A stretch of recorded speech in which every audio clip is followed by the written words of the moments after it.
오늘은 구원에 대한 하나님의 주권이라는 제목으로 하나님의 말씀 전가하도록 하겠습니다.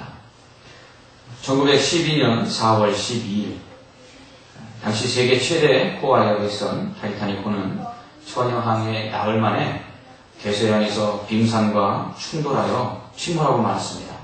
승객과 승무원 2228명 가운데 절반도 안 되는 711명만이 목숨을 건졌습니다.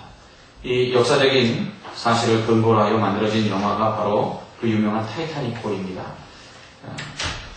이 영화는 아카데미상 11개 부문을 휩쓸었고 제임스 카메론 감독은 그 후 흥행 감독의 반열에 오르게 되었습니다. 이 영화를 만드는데 자그마치 2억 8천만 달러가 들었다고 합니다.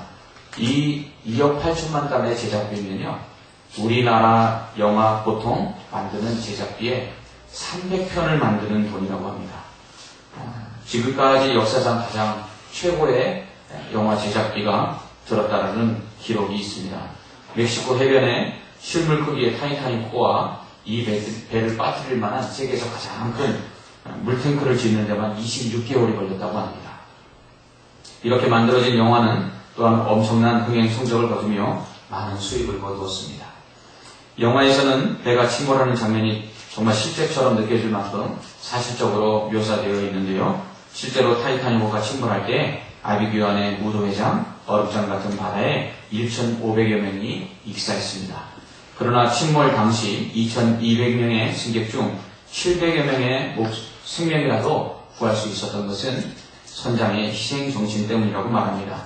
실제 타이타닉호의 비극적인 침몰 속에서도 헌신적인 사랑이 있었는데요.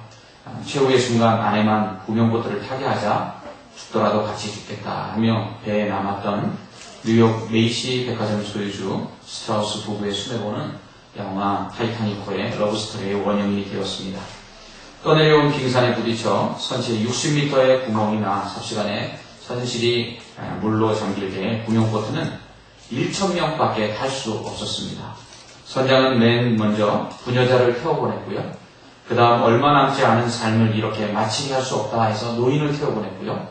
그리고 마지막으로 세상을 조금 살고 가기에는 억울하다 해서 나이가 어린 순으로 구명보트에 태워서 보냈다고 합니다. 여러분, 만약 여러분이 가족과 함께 타이타닉호를 타고 여행을 하고 있는데 외람된 말씀이지만 배가 침몰하게 되어서 가족 중 한 명만 구명보트를 태우게 된다면 여러분 누구를 태우시겠습니까? 아내를 태우시겠습니까? 아이를 태우시겠습니까? 아내를 태워야 됩니까? 예, 고민이 됩니다. 아내를 태우자니 아이가 있고요, 아이를 태우자니 아내가 생각나고 참 고민이 아닐 수 없습니다. 그러나 분명한 것 하나는 있을 것입니다. 그것은 자신이 타지는 않을 것이라는 것입니다. 만약 한번 여러분 옆에 가족이 있으면 한번 물어보십시오. 만약 그런 상황이면 나를 태워주겠어요? 이렇게 한번 물어보십시오. 한번 해보십시오. 가족이 아니면 아주 친한 사이라면 한번 물어보십시오. 그렇게 한번. 만약 그런 상황이면 누구를 태우겠습니까? 하고 한번 물어보십시오. 예, 가족이 별로 없는 것 같습니다. 별로 고민이 안 되는 것 같습니다. 혹시 내가 먼저 타야지, 그런 사람이 우리 중에는 분명 없을 것입니다. 누구나 자기 가족이 마지막 살 수 있는 희망이 있다 그러면 아마 그 가족을 나를 희생해서라도 살리겠다 하는 것이 보통 사람의 마음이겠죠. 그렇습니다. 바울도 그 얘기를 하고 있습니다. 로마서 9장 2절에서 나의 형제 곧 고륙의 친척을 위하여 내 자신이 저주를 받아 그리스도에게서 끊어질지라도 원하는 것이 있다, 그렇게 말하는데 그것은 바로 이스라엘 백성의 구원이다라고 말하고 있습니다. 바울은 지금까지 무엇을 얘기했냐면 하나님의 사랑에서 끊을 수 없다는 이야기를 하고 있습니다. 하나님의 사랑에서 끊을 수 없는데 만약 내가 그 하나님의 사랑에서 끊어지고 누군가 내 대신 구원을 얻을 수만 있다면 그렇게 했으면 좋겠다. 근데 그 사람이 누구냐 하면 바로 내 고륙 지친인 바로 이스라엘 사람들, 유대인들이 바로 구원받는 것이다 라고 말하고 있습니다. 그는 이방인의 사도로 부르심을 받아서 이방인의 구원에 앞장섰던 사람입니다. 그로 인해서 유대인들에게 오히려 배신자라는 욕을 먹고 돌에 맞아 죽을 위기도 처하고 그런 여러 가지 갖가지 고난을 감수해야만 했습니다. 그럼에도 불구하고 그의 마음속에 늘 언제나 이방인의 구원뿐만 아니라 가슴 한편을 크게 걱정스럽게 하고 또한 마음에서 끊어지지 않는 그러한 근심이 있었는데 그것은 바로 이 유대인들의 구원이라는 것입니다. 바울은 이방인에게 복음을 전할 때에 그 복음을 받아들이지 아니하는 이방인들만 가슴 아파한 것이 아니라 동일하게 그 복음을 배척하는 이 유대인들을 바라보면서 가슴이 아팠다는 것입니다. 그는 주님이 오실 날이 점점 가까워져 가는데 주님을 믿지 않음으로 심판받을 자기 민족 유대인들을 보며 가슴이 아팠고 큰 염려가 있었다 이렇게 말합니다. 마치 침몰 직전에 있는 배에 마지막 타고 갈 수 있는 구명보트가 있는데 이 구명보트를 타려고 하지 아니하는 그 가족을 바라보는 심정으로 이 바울은 자기 형제인 유대인들의 이 구원받지 못함을 안타깝게 여겼다는 것입니다. 여러분은 이런 안타까움들이 있습니까? 여러분들 가족 중에 믿지 않아서 아직까지 주님을 영접하지 못한, 그래서 아직 구원을 받지 못한 가족들이 있습니까? 이 가족들을 바라보면서 여러분 안에 이러한 답답함들과 그리고 안타까움들이 있습니까? 마지막 이제 침몰하는 배에서 마지막 살아남을 수 있는 구명보트가 하나 남았는데 그 구명보트에 타려고 하지 아니하는 그 가족을 바라보는 듯한 그 안타까움으로 아직 믿지 않는 불신 가족에 대한 안타까움들이 있습니까? 그런 안타까움들이 우리 안에 있어야 가정을 구원할 수 있을 줄 믿습니다. 그렇습니다. 우리가 불신 가족들을 바라볼 때 우리 안에 바울이 가졌던 안타까움이 우리 안에 있어야 돼요. 흔히 우리 남편은 아직 때가 되지 않은 것 같아요. 이렇게 말하는 아내들을 볼 때가 있습니다. 더 나아가서 하나님께서 우리 남편은 택하시지 않았나 봐요 라고 말하는 부인들을 만날 때가 있습니다. 그런 부인들을 만날 때는요, 정말 제 마음속에 너무너무 안타까운 거예요. 정말 마지막 침몰하는 배에서 마지막 남편을 구명보트에 태울 수 있는 그 기회가 됐을 때에 그 남편이 타지 않는다고 했을 때 에이 살든지 말든지 이렇게 이야기할 그 부인과 같은 생각이 들어서 너무너무 안타까운 거예요. 과연 그 남편을 사랑하는가? 그 불신 가족들을 사랑하고 있는가? 라는 생각이 들었어요. 여러분, 새생명 축제가 6월 12일 날로 이제 정해졌습니다. 여러분, 아직까지 구원받지 못한 가족들이 있을 텐데요. 이 가족들이 정말 마지막 침몰하는 배에서 구원받을 수 있는 구명보트가 남아있는데 그 구명보트가 있다는 것을 여러분 알려주고 있습니까? 그 구명보트만 타면 살 수 있다라고 여러분 복음을 전하고 있습니까? 이런 안타까움들이 우리 안에 없으면 영혼을 구원할 수 없다는 것이죠. 가족들뿐만 있겠습니까? 우리의 불신 형제들, 불신 이웃들, 그들을 향해서도 우리는 이러한 안타까움이 있어야 될 줄 믿습니다. 그러므로 때를 얻든지 못 얻든지 주의 복음을 전하는 귀한 성도들 되시기를 주님의 이름으로 부탁드립니다. 바울은 이렇게 구원받아야 하는 이스라엘 사람들, 곧 유대인들이 구원받기를 바란다고 말하면서 그러나 모든 유대인들이 다 구원을 받는 것은 아니라고 말합니다. 그는 아브라함에게서 난 사람이 다 아브라함의 자녀가 아브라함의 자손이 아니라고 말합니다. 오직 이삭에게서 난 자만이 아브라함의 씨라고 말합니다. 육신의 자녀라고 해서 곧 아브라함의 혈통을 이어받았다고 해서 다 하나님의 자녀, 약속의 자녀가 된 것은 아니라고 말합니다. 그는 그러면서 애국 여종 하갈을 통해서 낳은 이스마엘, 분명 아브라함의 소생이지만 그러나 약속의 자손은 아니었다고 말합니다. 오직 이삭만이, 사라를 통해 낳은 이삭만이 하나님의 약속을 받아서 아브라함의 언약을 이어받았다라고 말합니다. 또한 이삭의 아내 리브가를 통해서 에서와 야곱 쌍둥이가 나왔지만 하나님께서 에서는 미워하고 야곱은 사랑하셔서 야곱만이 하나님의 약속을 받는 자녀가 되었다고 말합니다. 바울은 이러한 성경의 사례를 들어서 하나님이 그렇게 하셨다라고 말합니다. 이것을 하나님의 주권이라고 말합니다. 하나님께서 그렇게 하기로 결정하셨다는 것입니다. 누구는 사랑하고 누구는 미워하기로 결정하신 것이 하나님의 주권이라는 것입니다. 그렇다면 우리는 여기서 의문이 생길 수 있죠. 하나님이 왜 누구는 사랑하고 누구는 미워하시는가? 누구는 선택하고 누구는 선택하지 않는다는 말인가? 어찌 보면 하나님 너무 자기 마음대로 하시는 분 아닌가라는 생각이 들 수도 있습니다. 여러분, 달리기 시합을 한다고 생각을 해보십시오. 그런데 여러분들이 심판장입니다. 그래서 여러분들이 달리기를 잘한 사람에게 상을 줄 수가 있습니다.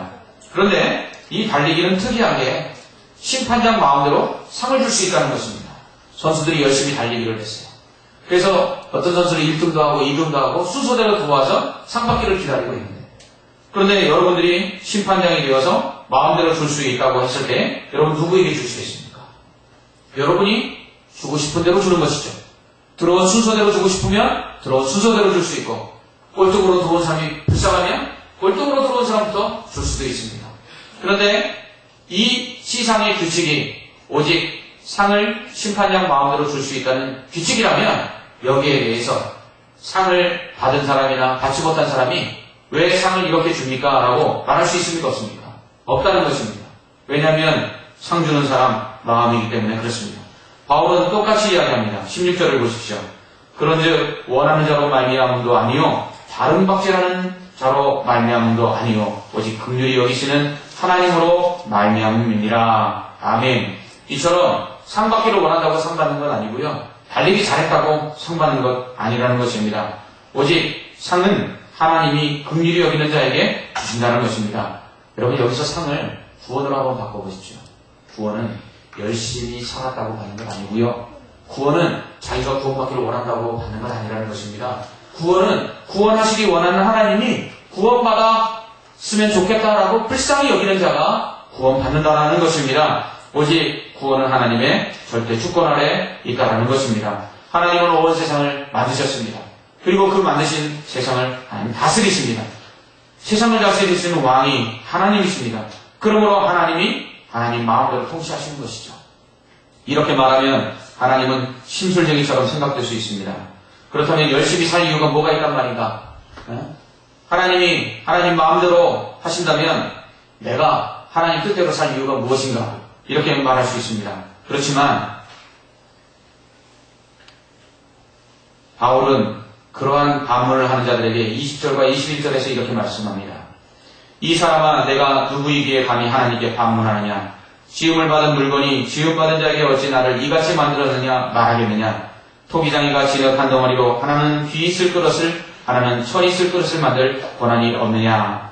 아멘. 그렇습니다.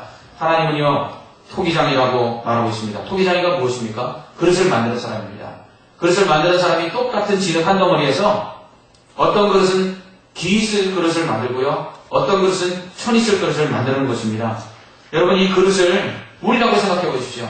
하나님께서 우리를 만드셨는데 어떤 사람은 귀하게 쓰는 사람으로 만들 수 있고요, 어떤 사람은 그냥 그 사람보다 조금 못한 사람으로 만들 수도 있다는 것입니다. 그런데 그렇게 만들었다고 해서 우리가 하나님께 뭐라고 말할 수 없는 것은, 하나님이 하나는 총자도 만들고 하나는 막사발도 만들었는데 막사발이 나를 왜 막사발로 만들었습니까? 말할 수 없는 것과 같다라는 것입니다. 마찬가지입니다. 하나님께서 이삭은 선택하시고 이스마엘은 선택하지 않은 것, 그것에 대해서 우리가 하나님께 뭐라고 말할 수 없는 것, 하나님의 절대 주권이라는 것입니다. 야곱을 사랑하시고 한 배에서 쌍둥이로 태어난 에서를 미워하신 이유에 대해서 우리가 하나님 왜 그렇게 하셨느냐고 말할 때 하나님께서 거기에 대해서 아무 말 하지 않으셔도 우리는 거기에 대해서 물을 수 있는 권한이 없다는 것입니다. 그것은 하나님의 절대 주권이기 때문에 그렇죠. 때로는 우리는 왜 다 같은 사람인데 나에게 이런 환경과 처지를 허락하셨는지 이해할 수 없을 때가 있습니다. 다른 사람은 다 평안하고 잘 사는 것 같은데 나만 왜 이렇게 힘들고 어렵게 살도록 하셨는지 알 수 없을 때가 있습니다. 이런 말씀 드려서 죄송하지만 모르는 것이 당연합니다. 단지 알 수 있는 것은 하나님께서 그렇게 하셨다는 것입니다. 토기장이가 자신이 원하는 대로 똑같은 진흙 한 덩어리에서 하나는 귀 있을 것을 만들고 하나는 천 있을 것을 만들 권한이 있는 것처럼 우리를 이러한 상황 가운데 두신 것도 하나님의 뜻이라는 것입니다. 하지만 이런 말을 들으면 우리는 하나님이 너무나 믿고 억울하다는 생각이 들 수가 있습니다. 그렇다면 이왕이면 다 똑같이 귀한 것으로 만들어주지 왜 나는 천한 그릇으로 만드신 것일까? 하나님께 따지고 싶은 생각이 들 때가 있다는 것입니다. 우리는 매일 우리가 이해하지 못할 만큼 힘들고 어려운 상황에 부딪힐 때가 있습니다. 그러면 우리는 당연히 기도도 하고 하나님께 매달리기도 합니다. 그러나 그러면서 우리 안에 드는 생각은 왜 하필이면 나에게만, 왜 나만 이런 고통을, 이런 고난을 주시는가 하는 생각이 들기 마련이라는 것입니다. 하나님이 하신다는 것을 인정하면서도 하나님께서 허락하신 이 상황들이 너무 힘들고 어려울 땐 하나님 왜 이렇게 하십니까? 라고 반문하고 싶은 것이 우리들이라는 것입니다. 때로는 합력하여 선을 이루신다는 사실을 알면서도 우리에게 허락한 이 어렵고 힘든 고난 때문에 하나님께 원망하고 싶은 때가 있는 것이 사실입니다. 그러나 분명한 것은 지음을 받은 자가 지으신 자에게 왜 이렇게 지으셨습니까? 라고 말하지 못하는 것처럼 하나님 왜 이렇게 하셨습니까? 라고 말할 수 없다는 것입니다. 그러나 분명한 것은 하나님이 우리를 향한 뜻이 있다라는 사실입니다. 찬양곡 중에 이런 곡이 있습니다. 똑바로 보고 싶어요 주님, 온전한 눈짓으로. 똑바로 보고 싶어요 주님, 겼는지 하긴 싫어요. 하지만 내 모습은 온전치 않아 세상이 보는 눈은 마치 날 죄인처럼 멀리하며 외면을 하네요. 주님, 이 낮은 자를 통하여 어디에 쓰시려고 이렇게 초라한 모습으로 만들어 놓으셨나요? 똑바로 걷고 싶어요 주님, 온전한 몸짓으로. 똑바로 걷고 싶어요 주님, 기우뚱 하긴 싫어요. 하지만 내 모습은 온전치 않아 세상이 보는 눈은 마치 날 죄인처럼 멀리하며 외면을 하네요. 주님, 이 낮은 자를 통하여 어디에 쓰시려고 이렇게 초라한 모습으로 만들어 놓으셨나요? 그렇습니다. 이 찬양의 가사대로 때론 왜 하나님께서 우리를 이렇게 지어 놓으셨고 또 이런 상황 가운데 우리를 두셨는지 알 수 없을 때가 있습니다. 그러나 우리가 거기에 대해서 뭐라 할 수 없는 것은 하나님은 우리를 지으신 자시오, 하나님은 절대 주권자라는 사실입니다. 그러나 바울이 하나님의 절대적인 주권에 대해서 말씀하면서 놀라운 반전이 거기에 숨어있다는 것입니다. 우리에게 말할 수 없는 이 은혜가 하나님의 이 주권 때문에 우리에게 허락됐다고 사도 바울은 말하고 있습니다. 바울은 이러한 하나님의 주권을 구원에 적용하고 있습니다. 그래서 그는 이방인들에게 하나님의 이 주권적인 선택으로 말미암은 구원이 있었다고 말합니다. 아브라함 중에서도 하나님께서 따로 선택하신 자들이 있는 것처럼 이방인 중에서도 하나님께서 선택하신 자들이 있다는 것입니다. 왜 하나님께서 이방인을 구원하셨는가? 유대인들은 절대로 이방인들이 구원받을 수 없다고 생각했습니다.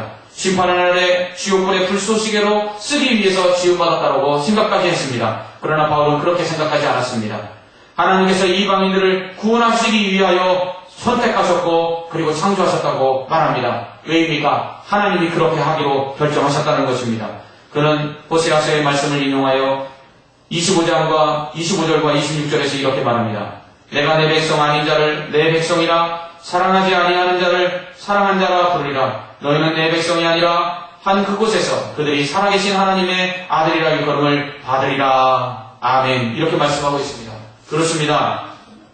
왜 이방인들을 구원하셨는가? 라는 질문에 바울은 간단히 이야기합니다. 하나님께서 그렇게 하시기로 결정하셨기 때문이라는 것입니다. 긍휼히 여김받지 못하던 자들을 긍휼히 여기시기로 하나님 결정하셨다는 것입니다.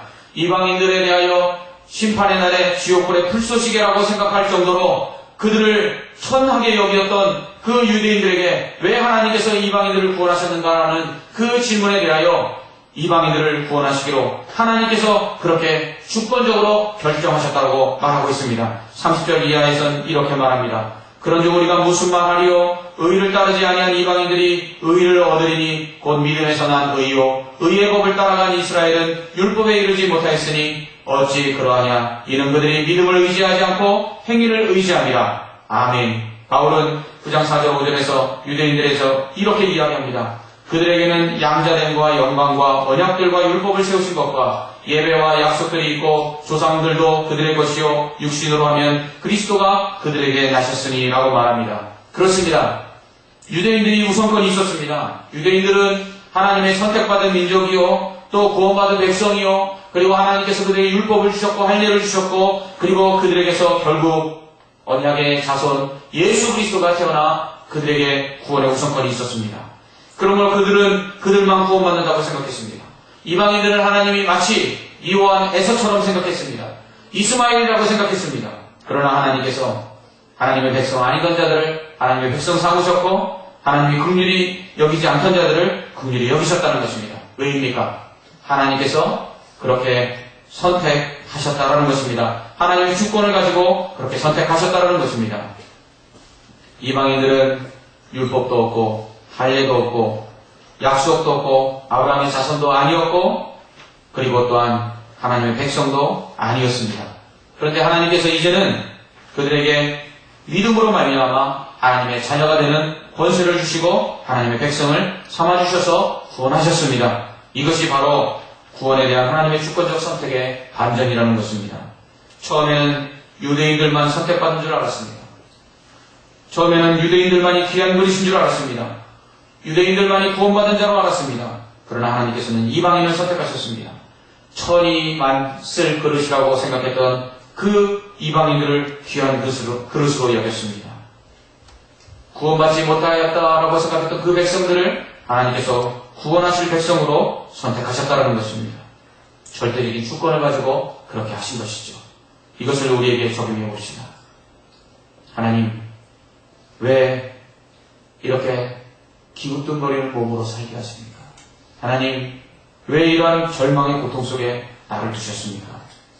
하나님, 왜 다른 사람들은 다 평안한 것 같은데 왜 나는 이러한 고난 가운데 있습니까? 마치 나는 하나님께서 미워하신 에서요, 하나님께서 버리신 이스마엘처럼 생각될 때가 있습니다. 그러나 놀라운 것은 그런 우리를 하나님이 절대적인 주권을 가지고 선택하셨다는 것입니다. 이 지구상에 60억 인구가 있는데 그 수많은 인구 중에 우리를 구원하셨다는 것입니다. 그들은 잘 먹고 잘 입고 잘 살지는 모르지만, 그러나 그들의 영혼이 마지막 날의 심판날에 멸망받을 때에 우리는 천국에 가게 하셨다는 것입니다. 이유가 무엇입니까? 하나님의 주권적 선택입니다. 왜 나를 구원하셨습니까? 하나님이 그렇게 선택하셨다는 것입니다. 하나님께 물어보십시오. 하나님, 왜 나를 구원하셨고 왜 나를 선택하셨습니까? 그러면 하나님 이렇게 말씀하실 것입니다. 내가 너를 그냥 사랑했기 때문이다. 여러분, 우리는 하나님 앞에서 사랑받을 이유가 없습니다. 우리가 하나님 앞에 잘한 것이 없습니다. 분명 말씀합니다. 다른 일 함으로 상 받는 건 아니라고요. 우리가 하나님 앞에서 수고하고 행한 것으로 구원을 받을 수 있다면 구원받을 자가 하나도 없다고 바울은 이야기했습니다. 의인은 없나니 하나도 없다고 말했습니다. 이러한 의인이 없는 모두가 다 멸망할 가운데서 어찌하여 하나님은 우리만을 선택하셔서 구원하셨을까요? 그것이 은혜입니다. 그것이 주권적인 선택으로 우리를 구원하신 하나님의 은혜요 축복이라는 사실입니다. 그래서 우리는 또한 이런 찬양을 부를 수 있습니다. 나 가진 재물 없으나, 나 남이 가진 지식 없으나, 나 남에게 있는 건강이 있지 않나, 나 남이 없는 것 있으니, 나 남이 못 본 것을 보았고, 나 남이 듣지 못한 음성 들었고, 나 남이 받지 못한 사랑받았고, 나 남이 모르는 것 깨달았네. 공평하신 하나님이 나 남이 가진 것 나 없지만 공평하신 하나님이 나 남이 없는 것 갖게 하셨네. 아멘. 그렇습니다. 구원받았다는 사실 앞에서 우리는 하나님의 공평을 노래할 수밖에 없습니다. 비록 이 땅에서는 병들고, 비록 이 땅에서는 가진 것이 없고, 비록 이 땅에서는 고난 가운데 외롭게 산다 할지라도, 그러나 구원받았다는 이 사실 하나만으로 우리는 하나님의 공평을 노래할 수 있다는 것입니다. 그 무엇이 구원과 바꿀 수 있겠습니까? 여러분, 마지막으로 침몰하는 이 타이타닉호에서 아무리 값비싼 보석을 가지고 있고, 아무리 좋은 차를 가지고 있고, 아무리 좋은 집을 가지고 있다 할지라도 구명보트에 타지 못한다면 그것이 무슨 소용이 있겠습니까? 이 땅에 살아가는 사람들이 모든 좋은 것을 다 가지고 있지만 나는 그것을 가지고 있지 못할 때라고 마지막 내가 구명보트에 타서 생명을 다시 살 수 있다면 가지 못했다는 것이, 가지지 못했다는 것이 무슨 소용이 있겠습니까? 생명과 무엇을 바꿀 수가 있겠습니까? 이것이 하나님의 절대적인 구원이라는 것입니다. 우리가 하나님 앞에서 구원받을 만한 것, 그리고 하나님 앞에서 잘한 것 하나도 없지만 하나님께서 에서와 같이 미워하셨던 우리를, 원수라고 말씀하셨던 우리를, 이스마엘처럼 하나님이 선택하시지 않았던 우리를 하나님께서 다시금 주권적으로 선택하셔서 하나님의 자녀를 삼으시고 하나님의 언약의 백성 삼으시고 그리스도 안에서 우리를 구원해 주셨습니다. 이 사랑이 그 무엇과도 바꿀 수 없는 하나님의 크신 사랑이라는 것입니다. 사랑하는 성도 여러분, 이 사랑을 받았습니다. 이 사랑 안에서 오늘도 내가 이 땅 살아가면서 가지지 못하는 것, 누리지 못하는 것들로 인하여 안타깝게 생각지 마시고 하나님의 구원의 은혜로 말미암아 기뻐하고 감사하는 믿음의 성도들 되시기를 주님의 이름으로 축원합니다. 아멘. 기도하겠습니다. 하나님 아버지, 은혜와 사랑을 감사합니다. 오늘 주께서 우리를 사랑하여 주셔서 주님 전으로 불러주시고 말할 수 없는 하나님의 주권적 선택 가운데 우리를 구원하여 주심을 알게 하시니 감사합니다. 비록 가진 것 없고, 비록 병들고, 비록 환난 가운데, 곤고한 가운데 있다 할지라도 그 누구도 갖지 못한 이 구원, 그 누구도 알 수 없는 이 사랑 우리에게 허락해 주셨음으로 인하여 감사하게 하여 주옵시고 기뻐하게 하여 주시옵소서. 하나님, 이 믿음으로 말미암아 받은 구원과 그 어떤 것도 비교하지 말게 하여 주옵시고 날마다 주님의 은혜 가운데 기뻐하며 감사하며 사는 믿음의 성도들, 구원받은 성도들 되게 하여 주시옵소서. 예수님의 이름으로 기도합나이다. 아멘.